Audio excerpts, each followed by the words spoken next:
abordáramos el tema del monólogo, que es una especie de continuación de lo que el día de ayer yo les había platicado, que es muy importante porque viene siendo la forma en la que están ya moviendo las piezas, como el ajedrez, los actores políticos del antiguo régimen, con esta idea del rescate del PAN por lado de Felipe Calderón y Carlos Salinas de Gortari.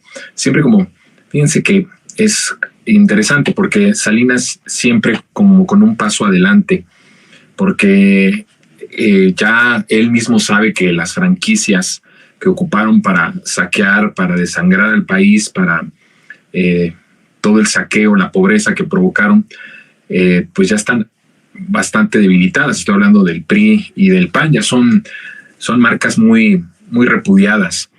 De hecho, en el 2018 había un rechazo muy fuerte al PRI. Al PAN también, pero era mucho más al PRI. Y así hoy vemos las encuestas de rechazo, de opiniones negativas, el PAN en muy poco tiempo pudo ya casi empatar al PRI, es decir, ya los dos están en una crisis muy severa. Lo que yo decía, hay un monólogo especial de esto, yo hablaba de la extinción de la clase política salinista. Y también el día de ayer yo hablaba sobre el surgimiento de una nueva clase política. Y digo nueva porque son caras notablemente diferentes a las que nos tenían acostumbrados durante más de 40 años, pero que son con el mismo ADN de los dinosaurios del régimen antiguo. Y hablaba yo en el caso de Luis Donaldo Colosio. Y decía yo que Salinas va un paso adelante porque al ver que ya está muy debilitado las franquicias, ¿no?, que ocuparon durante 40 años para hacerle el mal que le hicieron a este país, pues ya no hay mucha credibilidad por parte de ellos y la tasa de rechazo es muy fuerte.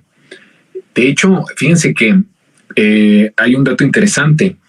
En una encuesta que se publicó en ENCOL, hay una cifra muy interesante porque la mayoría de las personas van segmentando de acuerdo, les preguntan en las encuestas, ¿te identificas con la derecha, con la izquierda, con qué partido es con el que te identificas más? Y de las personas que dijeron identificarse con los conservadores o que se asumían de derecha y que normalmente votan por el PAN o por algún otro partido que no sea alguno de izquierda, pues en ese segmento de población le gana por 10 puntos Claudia Sheinbaum a Xóchitl Gálvez. Es decir, incluso dentro de los mexicanos y las mexicanas que se asumen como conservadores, hay una votación mayoritaria a favor de Claudia Sheinbaum.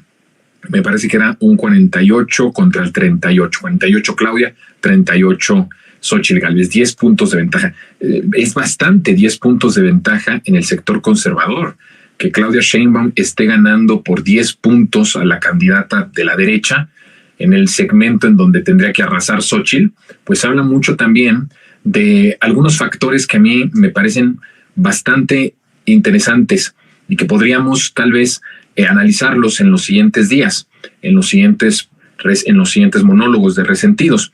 Uno de los factores que a mi parecer está haciendo que el sector de derecha rechace a su propia candidata tiene que ver con lo que yo ya había comentado aquí y en otros espacios con respecto a que las características incluso físicas de Xóchitl Gálvez, al ser un grupo bastante elitista, bastante racista, clasista, como lo es una gran parte de los conservadores en México y en el mundo entero, no es una cuestión solo de México. Pero hablando de nuestro país, con las características tan clasistas y racistas que hay todavía en una parte, yo creo que afortunadamente minoritaria, pero que existe, no están contentos estos grupos votando por una persona con las características de Xóchitl Gálvez. Entonces creo que hay un rechazo abierto y tal vez el perfil de Claudia, que es un perfil más científico, un perfil mucho más preparado, que además es algo como que a los clasistas, a los conservadores les llama mucho la atención, ¿no? Y paradójicamente, por cierto, que los que han tenido muchos estudios no necesariamente han sido los mejores presidentes, al contrario, han sido muy malos. Evidentemente no va a ser el caso de Claudia Sheinbaum. Claudia Sheinbaum es una mujer muy preparada, es una mujer con unas credenciales académicas, científicas impresionantes. Tal vez va a ser la presidenta más preparada de la historia de nuestro país, ¿no? La que tendrá o la que habrá de tener más credenciales académicas en ese sentido, y además va a ser una buena gobernante porque es la continuidad del proyecto de transformación que inició el presidente López Obrador en 2018. Pero los perfiles es muy importante. Los conservadores sí buscan un perfil más apegado a lo que en todo caso Claudia puede representar y están rechazando a su candidata, ¿no? Otro de los puntos que yo creo que es que históricamente el sector que odia a López Obrador, estamos hablando de que puede ir ahí fluctuando entre el 20 y el 30%, depende de la temporada y depende de la manipulación. Desgraciadamente, hoy el presidente decía algo que me parece interesante, que lo hemos dicho aquí. La clase media es muy susceptible al engaño, ¿no? Pese a que tiene más acceso a la tecnología, más acceso a las redes sociales, más acceso a la educación. Paradójicamente es el grupo social que más presa fácil es de lo que es la manipulación mediática, del golpismo mediático, ¿no? Entonces, fíjense que es ahí algo interesante. Creo que dependiendo de la temporada, el nivel de golpeteo mediático, hay un porcentaje de estas personas conservadoras que de alguna forma vieron o están viendo algún cambio positivo con López Obrador y entonces un día lo apoyan, otro día llega una fake news y ya no lo apoyan, ¿no? O sea, es como muy inestable una parte de ese 30% de los conservadores en México que de repente les entra la sensatez y dicen, bueno, preferimos un proyecto con estabilidad económica, porque lo que sí es realidad y que no se puede engañar es que el país está pasando por uno de los mejores momentos en cuestión económica y progreso.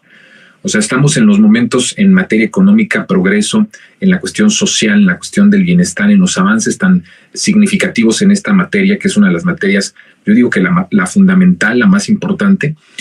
Hay mucho avance.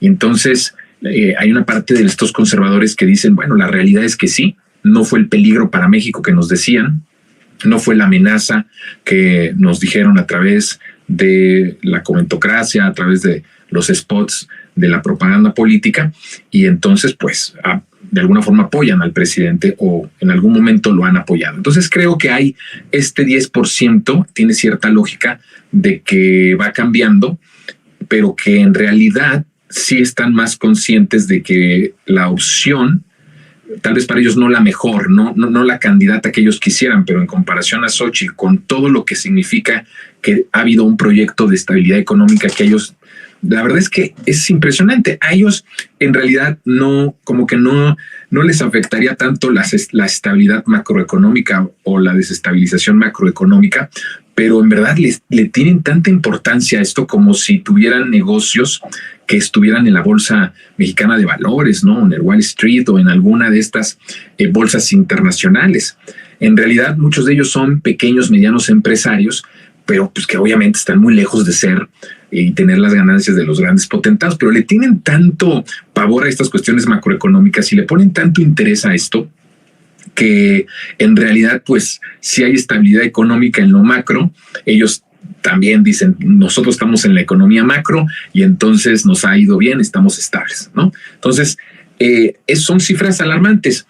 Y eso creo que el propio Carlos Salinas, que sí es una persona ya de edad, y ese es otro tema que quiero tratar tal vez la siguiente semana, cómo es también la herencia que dejará Carlos Salinas de Gortari, quiénes son los que se perfilarían como los más importantes, ¿no? O los líderes, por lo menos de la parte política, ¿no? Porque acordémonos que en la parte de la cuestión del régimen hay muchos intereses económicos mucho más poderosos y más grandes que el propio Carlos Salinas de Gortari.